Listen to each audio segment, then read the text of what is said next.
माता शबरी की कथा। बात भगवान राम के जन्म से पहले की है, जब भील आदिवासी कबीले के मुखिया अज के घर बेटी पैदा हुई थी। उसका एक नाम श्रमणा और दूसरा नाम शबरी रखा गया। शबरी की माँ इंदुमती उसे खूब प्यार करती थी।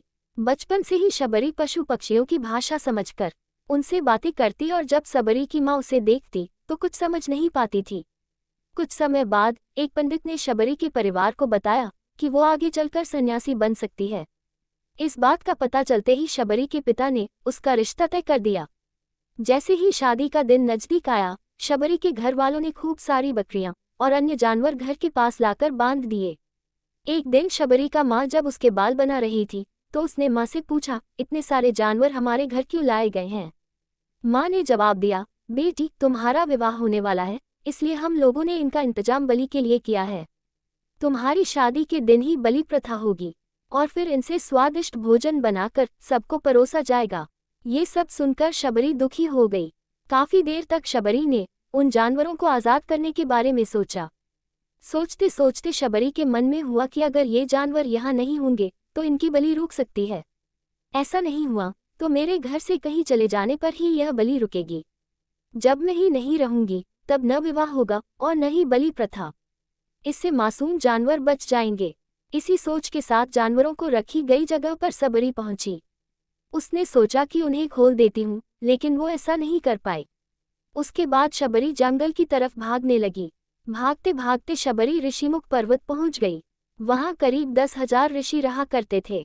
शबरी को लगा कि वो भी इसी जंगल में किसी तरह ऋषि मुनियों की सेवा करके अपना जीवन जी लेगी। वो चुपचाप उसी जंगल में एक हिस्से में किसी तरह से रहने लगी। शबरी रोजाना ऋषि मुनियों की झोपड़ी के आगे झाड़ू लगाती और हवन के लिए लकड़ियां भी लाकर रख देती। ऋषि मुनियों को समझ नहीं आ रहा था कि जंगल में उनके काम अपने आप कैसे हो रहे हैं। एक दिन शबरी को किसी ऋषि ने देख लिया। उसे देखते ही उसका परिचय पूछा। जैसे ही शबरी ने बताया कि वो भील आदिवासी परिवार से संबंध रखती है तो उसे ऋषियों ने खूब डांट लगाई। शबरी को इस बात का बिल्कुल भी पता नहीं था कि उसकी जाति छोटी है और उसे ऋषियों द्वारा जाति की वजह अपमान सहन करना पड़ेगा। इतना सब होने के बाद भी शबरी हर ऋषि मुनि के दरवाजे पहुंचती और उनके आंगन में झाड़ू लगाकर उनसे गुरु दीक्षा देने के लिए कहती। हर कोई शबरी को उसकी जाति की वजह से अपने आश्रम से भगा देता था। ऐसा होते होते काफी समय बीत गया। उसके बाद शबरी मतंग ऋषि की कुटिया में पहुंची। वहां पहुंचकर मतंग ऋषि को शबरी ने बताया कि वो उनसे गुरु दीक्षा लेना चाहती है। उन्होंने खुशी खुशी उसे अपने गुरुकुल में रहने दिया और भगवान से जुड़ा ज्ञान देते रहे। शबरी ने भी अपने गुरु मतंग ऋषि की सेवा करने में कोई कसर नहीं छोड़ी। वो गुरुकुल के भी सारे काम करती थी। शबरी से खुश होकर मतंग ऋषि ने उसे बेटी मान लिया था। समय के साथ मतंग ऋषि का शरीर बूढ़ा हो गया। उन्होंने एक दिन शबरी को अपने पास बुलाया और कहा, बेटी मैं अपना देह त्यागना चाह रहा हूँ। बहुत साल हो गए इस शरीर में रहते रहते। शबरी ने दुखी मन से कहा, आपके ही सहारे मैं इस जंगल में रह पाई हूँ।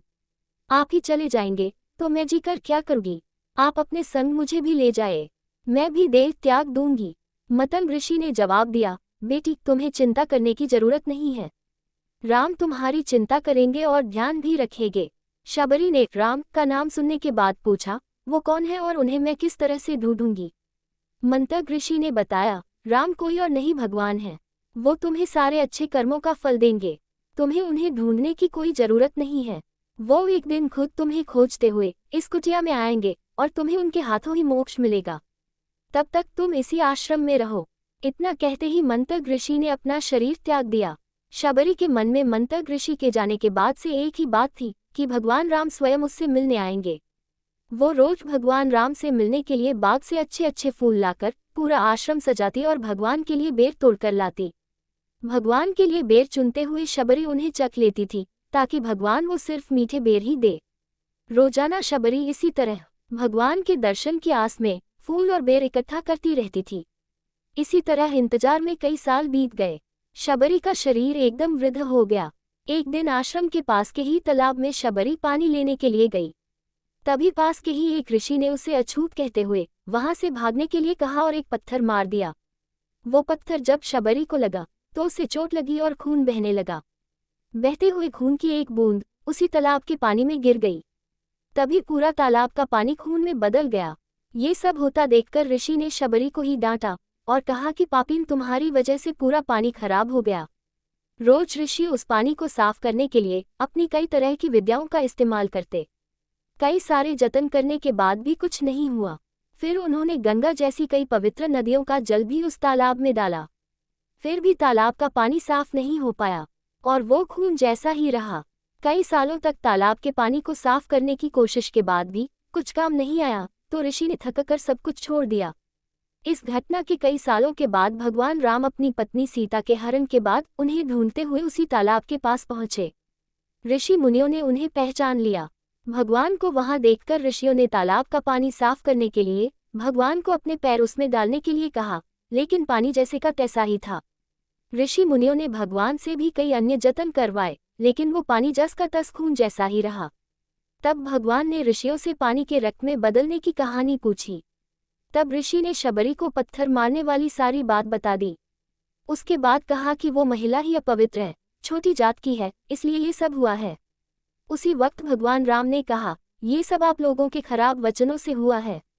शबरी को इस तरह के शब्द बोलकर आप लोगों ने उसे नहीं बल्कि मेरे दिल को घायल किया है। इसी घायल दिल के रक्त का प्रतीक ये तालाब का लाल पानी है। आगे भगवान राम बोले, कहाँ है वो माई, मैं उनसे मिलना चाहता हूँ। तब तक शबरी उसी तालाब के पास पहुंच जाती है। इस दौरान शबरी के पैर को ठोकर लगती है और कुछ धूल उस तालाब में गिर जाती है। तभी सारा पानी साफ हो जाता है। भगवान सबसे कहते हैं कि देखिए, आप लोगों ने क्या कुछ नहीं किया, लेकिन पानी साफ नहीं हो पाया। अभी सिर्फ इनके पैर की थोड़ी सी धूल ने ही तालाब का पानी साफ कर दिया। भगवान राम को शबरी पहचान चुकी थी। उन्हें प्रणाम करके शबरी ने कहा, भगवान, आप मेरे साथ कुटिया में चलिए। भगवान भी खुशी खुशी शबरी के साथ चल पड़े। फूलों से शबरी ने भगवान राम का स्वागत किया। वो सीधे बेर तोड़ने के लिए भाग गईं और चक चक कर उनके लिए बेर लेकर आई।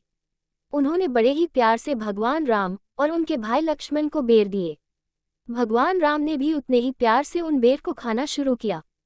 तभी बेर देखकर मुंह बनाते हुए लक्ष्मण ने कहा, भैया ये बेर जूठे हैं, इन्हें आप कैसे खा सकते हैं? भगवान ने जवाब दिया, लक्ष्मण, ये जूठे नहीं बल्कि बहुत मीठे हैं। शबरी माई हम सबके लिए ये बहुत प्यार से तोड़कर लाई हैं। इतना कहकर भगवान राम प्यार से उन बेर को खाने लगे। भगवान ने जाते हुए शबरी माई से कहा, आप मुझसे जो चाहे वो मांग सकती हैं। शबरी ने उन्हें कहा, मतम ऋषि के कहने पर मैं आज तक सिर्फ आपके दर्शन करने के लिए जी रही थी। अब आप मुझे मोक्ष प्रदान कीजिए, मैं अपना शरीर आपके सामने ही त्यागूंगी। उसी वक्त शबरी ने अपना शरीर त्याग दिया। भगवान राम ने अपने हाथों से उनका अंतिम संस्कार किया और सीता माँ की खोज में आगे बढ़ गए। इस तरह से ऋषि मतम की बात सच साबित हुई और शबरी को भगवान राम के दर्शन भी हुए। तभी से भगवान राम को शबरी के राम भी कहा जाने लगा। कहानी से सीख, सच्ची श्रद्धा हो तो भगवान के दर्शन जरूर होते हैं। अगर आपको हमारा वीडियो पसंद आए तो कृपया लाइक करें, सब्सक्राइब करें और बेल आइकन दबाएं।